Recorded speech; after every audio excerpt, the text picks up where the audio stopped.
নমস্কার, আমি ডক্টর সৌভিক দে, dental surgeon ও laser specialist এবং ইমপ্ল্যান্টোলজিস্ট। আজকে আমরা দন্ত চিকিৎসা জগতে এমন একটা টপিক নিয়ে আলোচনা করতে যাচ্ছি, যে টপিক নিয়ে হয়তো অনেকেই ঘাবড়ে যাবেন নাম শুনলে। রুট কানাল ট্রিটমেন্ট, বা যাকে আপনারা সহজেই আরসিটি বলে জেনে থাকেন। আজকে আমরা রুট কানাল সম্বন্ধে কিছু সাধারণ বিষয় নিয়ে আলোচনা করব। এখন আপনারা হয়তো ভেবে থাকতে পারেন, রুট কানাল বা আরসিটি, দেখুন, কথাটা শুনলে বা ওয়ার্ডটা শুনে হয়তো অনেক ভয়ঙ্কর কিছু মনে হতে পারে, কিন্তু আধুনিক চিকিৎসা জগতে এতদূর এগিয়ে গেছে যে রুট কানাল আজকেরকার দিনে একটা ডেইলি ট্রিটমেন্ট বা অতি প্রয়োজনীয় ট্রিটমেন্ট বলে থাকতে পারি, যেখানে দাঁত বাঁচানোর কথা। তাহলে রুট কানাল আসলে কি, এই প্রশ্নটা হয়তো আপনাদের মনে অনেকে জেগে থাকবে। সহজ ভাষা যদি আপনাদের বোঝাতে যাই, তাহলে মনে করুন আমাদের দাঁত একটা ছোট্ট স্কাইস্ক্র্যাপার, যে স্কাইস্ক্র্যাপারের ভেতরে কিছু সূক্ষ্ম কক্ষ রয়েছে, এবং সেই কক্ষের ভেতরে বিভিন্ন রকমের স্নায়ু বা নার্ভ এবং কিছু ব্লাড ভেসেল রয়েছে বা রক্তনালী। এই চেম্বারটাকে আমরা পাল্প বলে জেনে থাকি, সাধারণ ভাষায় এটাকে নার্ভ চেম্বার বলে।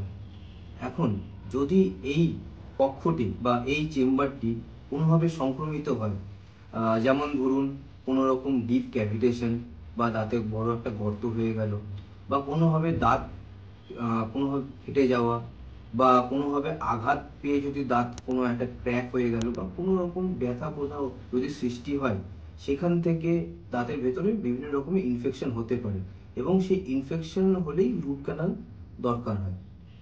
এবার কেন এই রুট কানাল প্রয়োজন, কেনই বা দাঁত বাঁচাবে? প্রথমত, দাঁত বাঁচালে যে আমাদের যে নর্মাল ন্যাচারাল বাইটিং থাকে, সেটা একরকম অবিকল সংরক্ষিত থাকে। দুই, আমাদের মুখের গঠন সেটা পুরোপুরি বজায় থাকে। তিন, দাঁত বাঁচালে যে আমাদের স্মাইল রিজিয়ন বলুন, বা যে নর্মাল ন্যাচারাল স্মাইলটা, সেটাও বজায় থাকে, যেটা আপনাকে আরও বেশি আত্মবিশ্বাসী এবং আত্মসম্মান বৃদ্ধি করে। এখন আমরা জেনে নিই রুট কানাল সম্বন্ধে কিছু ভুল ধারণা। প্রথমত, রুট কানাল খুব যন্ত্রণাদায়ক বা খুব painful.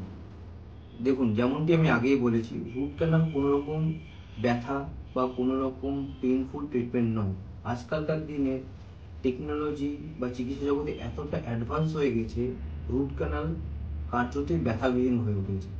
Number two, root canal একটি শেষ অবলম্বন। অনেক ক্ষেত্রে আপনারা ভেবে থাকেন যে রুট ক্যানাল খুব একদম শেষ পর্যায়ে গিয়ে করা উচিত, বা দাঁত বাঁচানো এটা খুবই শেষ পর্যায়ে অবলম্বন, কিন্তু একদমই নয়। রুট ক্যানাল বা দাঁত বাঁচানো জটিলতা প্রয়োগ করার জন্য সবচেয়ে সর্বোত্তম উপায়। তিন, রুট ক্যানাল দাঁতকে দুর্বল করে দেয়।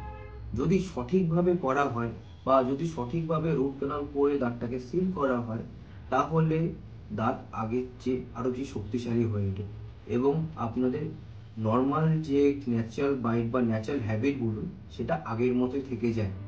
এবার বলছি, চিকিৎসা পরিবর্তন যন্ত্র অনুযায়ী রুট ক্যানাল চিকিৎসা পরিবর্তে আপনাদের ডাক্তারের কিছু নির্দেশ পালন করা উচিত, এবং সেই বলতে পারেন পোস্ট কেয়ার যেগুলো থাকে, বা আফটার রুট ক্যানাল ট্রিটমেন্ট, সেখানে কিছু রকম আম, ডাক্তারের পরামর্শ যেগুলো দেওয়া হয়, সেগুলো মান্যতা দেওয়া উচিত। যেমন, প্রথমত, যে নির্ধারিত ওষুধগুলো দেওয়া হবে সেগুলো সঠিক সময়ে নেওয়া দরকার। দুই, রুট ক্যানাল ট্রিটমেন্ট চলাকালীন কোনো রকম শক্ত খাবার যেই দিক দিয়ে ট্রিটমেন্ট করা হচ্ছে সেদিক দিয়ে চিবানো একদম এড়িয়ে চলতে হবে। ভালো করে মুখ পরিষ্কার রাখতে হবে, বা ব্রাশ করে আপনাকে খাবার জমতে দেওয়া, বা মুখের হ্যাবিটটা পুরোপুরি ঠিক রাখতে হবে। কখন আপনার ডাক্তারের সাথে যোগাযোগ করা উচিত? এবার ধরুন আপনার দাঁতে খুব ব্যথা হচ্ছে বা অস্বস্তি হচ্ছে, যেখানে আপনার দাঁতে কোনো রকম ক্যাভিটেশন রয়েছে বা গর্ত রয়েছে, বা ধরুন সে দাঁতের দিকের মাড়িটা ফুলে গেছে। সেই সমস্ত ক্ষেত্রে প্রাথমিকভাবে আপনার অতি আবশ্যক ডাক্তারের সাথে পরামর্শ নেওয়া উচিত, এবং যদি রুট ক্যানালের মতো পরিস্থিতি প্রয়োজন হয়, তাহলে সেটাকে করিয়ে নেওয়া উচিত। নমস্কার।